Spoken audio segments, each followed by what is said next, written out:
বন্ধুরা, এই মোবাইলটির প্রবলেম আছে, ব্যাটারি টেম্পারেচার লো দেয়, চার্জে দেওয়ার পরে এই সমস্যাটা দেখা দেয়। মডেলটি আছে আইটি 2171। আপনার এই রোগ হলে উম, সহজ একটি উপায় আছে, যেটা করণীয় আপনার যে একটি মাত্র জাম্পারের মাধ্যমে এই কাজটি সহজে সমাধান হয়ে যায়। আমি তারটা একটু রান লাগিয়ে নিচ্ছি।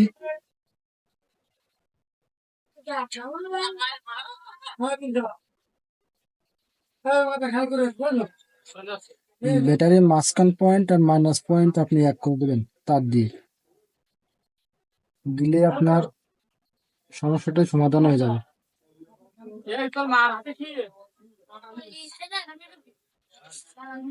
আমি ব্যাটারির মাইনাস পয়েন্ট আর মাঝখানের পয়েন্টটা, বেজ লাইনের পয়েন্টটা এক করে দিচ্ছি, দিয়ে তারটিকে কেটে দিচ্ছি।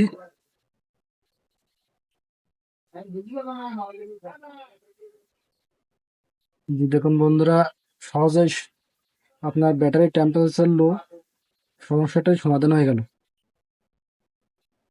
আমি চার্জে লাগিয়ে চেক করব।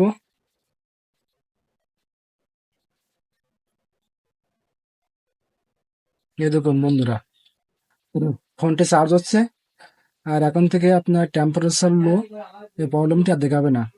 সবাইকে ধন্যবাদ।